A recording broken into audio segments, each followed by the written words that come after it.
detective. Thrill me. Thanks for joining us. We thought we'd jump in ahead of the episode that we sort of advertised with a short little sort of discussion about our thoughts on Hard Eyes, which we both saw last night. Before we get there, though, let's just do a quick little bit of news, Jared. We talked about the Clayface movie a couple of weeks back. Mike Flanagan has written a very good script, allegedly. According to you, Jared, you were pretty happy with this because it's like they finally got, they've waited on it rather than just sort of pulling it together and saying here's a date. They've also thrown up a couple of names for directorially who might direct the film. You'd be unhappy to hear that Jeff Wadlow is one of those names, Jared. Yeah, my enthusiasm is certainly waning lessened if he's in the mix. Can't say I'm a fan of much of what he's done. No, and Jeff's recent one was Imaginary. Did you see that one? Another Blumhouse? I haven't watched it yet, but I've circled. Okay. And I don't believe it was greatly received. No. So, look, the other name involved, just bear with me, was a gentleman by the name of James Watkins, who directed Speak No Evil and The Woman in Black. Mm-hmm. So, I don't know. I wouldn't have said either of them had great pedigree, but what's great pedigree these days? Well, I was kind of excited initially on the assumption on my behalf that Mike Flanagan was going to direct it too. So, I mean, I'm okay if someone else does, but hearing Wadlow's name is not super exciting. Although I've just seen something here that the Hollywood Reporter is saying that he's now not in the mix. Okay, good. So that's freshened things up a little bit. That's freshened things up in 24 hours. Yeah. They've quickly decided, no, not him. Yeah, Wadlow's name doesn't do a lot for me. But as I said, what's pedigree these days? Usually you used to have directors who are good at certain things and stuff like that. Now it's a little bit more open. You've got numerous directors coming from different angles with, the superhero movies and stuff like that. So, I mean, who knows? Who knows what you can go for? The other piece of news is casting related, where they're stating that Linda Cardellini has been approached to play Pamela Voorhees in the Crystal Lake series for Peacock. It is not 100% signed off yet, but it's a good piece of casting, in my opinion, Jared. Yeah, agreed. It depends on, I guess, they're going down a certain road with this. Yeah.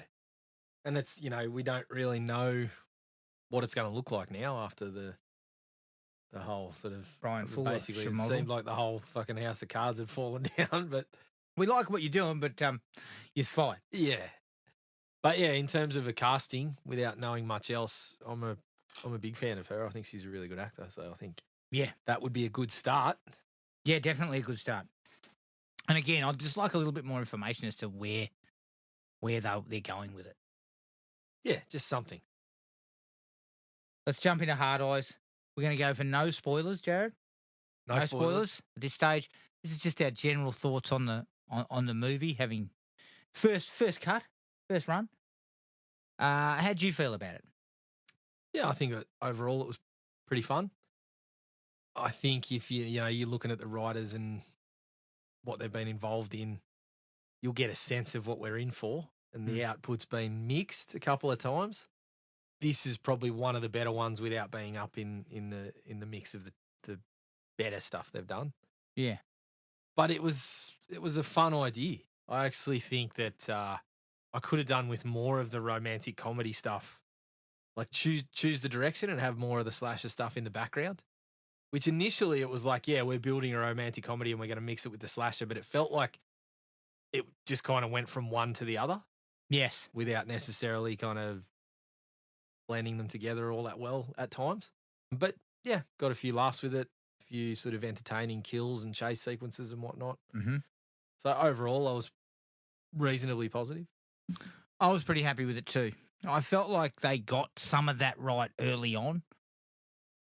the rom-com sort of stuff. It sort of led what was going on for the early part of the film, and I liked that. The slasher stuff was just kind of in the background, nicely pitched. Everything seemed to be going along well. I felt like we lost a bit of that as we went along. Yeah. And it even probably, I would say, tipped more into slasher as we went further along, which, again, I'm not against that. I love a slasher movie, but I liked where they were trying to go with this. Yeah. And how they were positioning it. Yep. Which was As I taking said, one genre, mixing it with another. Yeah, I think it's sort of, you go with a slasher open in a sort of romantic setting. Then it kind of just seems to go straight into, we have a little bit of exposition about the Hard Eyes killer, but then it seems to go romantic comedy territory for quite a while. Yeah. But it doesn't, I think the balancing of the two was where it probably fell down mostly for me. Yes. Yeah. I would agree. The slasher stuff worked well in terms of, I thought the Hard Eyes killer looked great. There was plentiful gore. And it was done well. One thing that I felt, Jared, and I kind of even got it when I watched the trailer, it felt a little bit more, I don't want to use the term spoof, but it also kind of, the killer was not really portrayed as being that scary, so to speak. No. There was very much this light tone with the way they dealt with him. Yeah. And it would have worked to even do a little more of that. Because Yes. if it's in the sort of romantic comedy setting. It's like they didn't go far enough with that. No. They kind of went to a point and then it just kind of went a little bit away. Yeah. There was one particular scene that we get to where I felt like they kind of lost their way a little bit, involving a large sort of group of people. I thought so. The look, I was actually a little mixed on. I think overall it looked good, but when they went for like the close ups of the face, a couple of times where it looked sort of like a fucking smiling baseball, almost looked like one of those mad balls. one of those mad balls or a baseball mascot with the hearts on the eyes instead. Yeah. So I was kind of a little mixed on that. I think overall I liked it, but yeah, I agree. I think some of the kills scenes were solid. I think I know the part you might be talking about. Yes. Felt it was a little underwhelming in the gore, perhaps. Yes. It didn't do its job there. Because that's where you could get a few laughs, right? You got all that full-on sort of gore going on in the background while they're still in the midst of this kind of romantic love story. Yeah. But what that scene did was it kind of took us away from the love story. It also didn't do enough in the gore department to kind of go, okay, well, I see why they had that. It's like a big massacre type of thing. No. And it bought it a couple of times. There was one particular kill in there where I was thinking more of that would have been great in this scene. Yes. So that's where things got a little bit kind of mixed. Yeah. It didn't do things well enough. Yeah. When I felt it had plenty of ammunition to do so, it could have done something. Yeah, and it completely drops, like, it starts with, a classic kind of romantic comedy setup where she's got an ex-boyfriend involved. Completely drops it. I was expecting it brings it up right at the end, doesn't it? It brings it back up right at the end, but in really, really small amount. Yeah. It's minor. It means nothing. Yeah. I think at the end of the day. And it's so it was a little strange in that regard. And I think that was a product of, as we said, it's felt like towards the end, you weren't able to serve both of those purposes. No. And there was only one moment where I got it, where you mix the gore and the romance into what I would have said was reasonably funny moment. Other than that, you didn't do that. Yeah. Which is what I was expecting more of. Yes. And early on, you kind of were right on the cusp. Things were working well. Yep. We were getting it all happening. Hard Eyes was in the background. He wasn't a big player. And we're on this journey with the two protagonists. and it seems to be working. But then Yeah. we just kind of went away from it. And again, I'm not saying the back end was that bad because it wasn't. No, it wasn't. All in all, it was pretty. It was good Minor fun. complaints. But it was very generic. Yeah. The back portion. How did we feel about the players involved, the actors? I like Mason Gooding. Yeah, I he was think pretty good. I think he's really good. Look, nobody's been stretched by that character. Like it's not like you're going fuck. No. I mean, I need to get method on this, but he's charming enough Yeah, yeah. and handsome enough Yep. that it works pretty well. Plus, he got the majority of the funny moments. Yeah, he had a couple. He kind of gets because Olivia Holt gets a straight role Yeah, essentially. Yep. And she's a good actress. This just wasn't her best. yeah. I thought she was all right. She was just a bit flat I for thought me she was fine. because I felt he did a lot of the heavy lifting in the romantic department. Because he's a charming guy and he was given the room to do that. I don't think Yeah. she was given as much room. Yeah, I thought she was okay. I thought she was, she Could was. we have done something with her friend too? Like that sort of hung in the air. No, I wasn't happy with that. But that sort of hung in the air and then disappeared yeah. once again. I mean, she could have been around there. I was not a fan of that character. all No, that much. neither was I. It was very Um, fucking broad too. Devon Sawa, happy to see him. Always having to getting see around there. Devon. I thought Jordana Brewster was good too. Yeah. That was them together was that good. was a nice touch. Although, was there a joke that fell The more Hobbs and the flat Shaw? than Hobbs and Shaw? Yeah, that was fucked.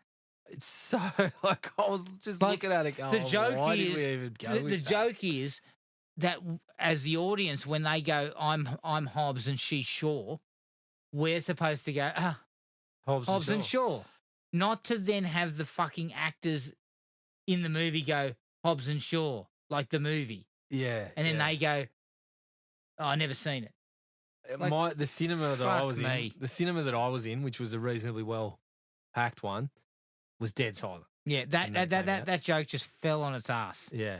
But I'd also seen it prior. They'd announced them as, when I saw some of the casting, they actually were calling them Hobbs and Shaw. And I was like, is that supposed to be a joke? Yeah, that was I didn't poor. get it. I didn't get it. But those two were perfectly fine. Yeah, they were fine. You know, I like I'm getting around the sort of Devon Sawa sort of resurgence on the back of Chucky. So- yeah, I don't mind him. He's a guy who's worked. He's never been a star or anything like that, but he's always worked. Yeah. And he goes all right. How did you feel about? And again, let's steer clear of any spoilers, Jared. But how did you feel about the reveal? It was fine. It was fine. It didn't blow me away. There was one portion of it that was kind of put out there for you. Mm. But the whole time, through the whole movie, it was very clear that, there was going to be sort of twists on things where Mhm. it was going, because you were looking for people who were around when things were going on and that sort of stuff. And it's almost cliche now that that there's going to be twists on it. Yeah. So where it went, I was fine with. Didn't blow me away. Portion of it was expected. Yeah, it wasn't. It's another thing that's becoming harder and harder to do, I think. Yeah. Is to throw something in there that hasn't been necessarily done, or do it in a way that's fresh. Yeah, it is difficult. It didn't. It was perfectly fine as to who it was, but it stuck out. I think it stuck out pretty well. And I actually mentioned early on to my wife that that's where I thought we were going. I mean, there's an aspect of it that was just so like everything was fitting with the theme. Yeah, That there was a portion of it where you think, we think this is where it's heading, but as I said, on the same token, you knew I haven't got all of this clocked because there's going to be more. yeah. Somewhere along the line, there's going to be something in it Yeah. that we didn't see. Yeah. Well, not even that we didn't see, but it's more and more one of these things where you, they're aware that the audiences are going to be looking for it and want a bit of a surprise and whatever. So We it have seems to more and shift more it. you're just going for someone that's I don't want to say inconsequential, but you're trying to find ways to hide parts of it where it's just like, Yes. Yes. why would you even look there? Agreed. In parts. Agreed. So in a way, big chunks of it fit in the storyline, and other parts are just tacked on for the surprise element, I guess. Yes, I would agree there. I would agree. And look, you know what? I don't have an issue if you just go down a standard line of who like the reveal is the standard sort of thing, but it's someone we didn't expect. You hide it well. Yeah, but I mean, I guess the thing is, it's harder and harder to do because in some way or another, these things have been done so To many death, yeah. times that it's like the variations, every way you look at it, if it's someone's brother or someone long lost sister, or Or things the like old these. classic of like someone died and then they didn't. That sort of Yeah, situation yeah. always seems to now come up. Yeah, so So it's just a case of, it feels like the tacked on elements are just like, well, fuck, how are we going to surprise anyone? but also I guess it's just a slasher movie, isn't it? Yeah. That's what it's sort of become. There's so Yeah. many of them. We've seen a million I different think formats. this worked better.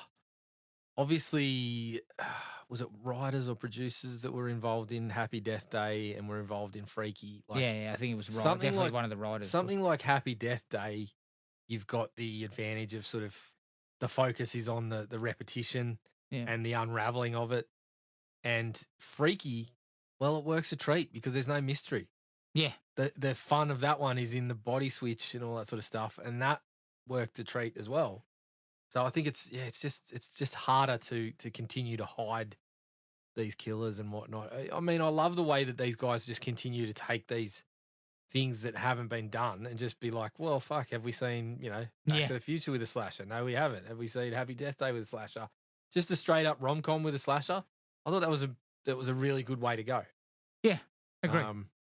So yeah, I think the surprise element of it, maybe next time they do one, just look for one where you can just reveal straight up what it is, Maybe that'll work better. Can you see a sequel in here? Like, would you be comfortable with a sequel? Would Yeah. you be feeling that, I'd be happy to be back in this type of world? Yeah, and it's for sure I would, and it's one of those things where you've just got the costume that you can chuck on anyone now. Yes. So you can come up with a whole new story and just chuck the Hard Eyes Killer in on it. Yeah, I would like to see them do it again because I think there's still a lot they can mine out of the whole, as we said, just blending the whole two genre thing together a little better and look for some more ways to do that because I did enjoy it. I had a good time with it. What about box office here? It opened to 8 million. Well, that's fine because it doesn't look like it's going to be, if you're going to make movies like this, they're not going to be super expensive to make. I'm thinking maybe 5 to 10. This Mm. might be in the the Blumhouse type of money range. It should be for sure. But I think it might do all right this weekend because obviously it was positioned as a Valentine's Day movie. Yeah. So you open it the week before, it does okay business. Yep. It bumps up its business on Valentine's weekend. I mean, you come out of there in profit in 3 weeks. Yep. For this. So I would suggest that, it'll probably do okay box office. So yeah, I'd be happy I'd be happy to see a sequel. Yeah, definitely. I think it would be. I'd be more than happy with that. Do you have any other sort of feelings on it out of the gate? No, I don't. I don't think it was vastly different to what I was expecting. It was fun. I would, as you said, would be happy to see more of these sorts of, just giving something a go like this, just a little quirky take on things. Yeah. I think they probably should have gone more towards the comedy route because I think you can very much chuck in a lot of the slasher and the gore in the midst of that, and still have it funny. Yes. So, yeah, that's probably where I sit with it. That's decent. I'm a bit the same. And I'm a bit like you. I felt if they'd have embraced the humorous element a bit more, I think we would have probably it would have been even better. Yeah. In my opinion. But that is just our general thoughts on Heart Eyes. Keep an eye on the Facebook page to see what we're doing for the next few movies. But until then, take it easy, everyone, and we'll catch you all later. Cheers. Find the podcast at Podomatic or on iTunes. Don't forget to rate and review. Like us on Facebook at Thrill Me Podcast Australia or contact us at thrillme, all one word, all lowercase, at iinet.net.au.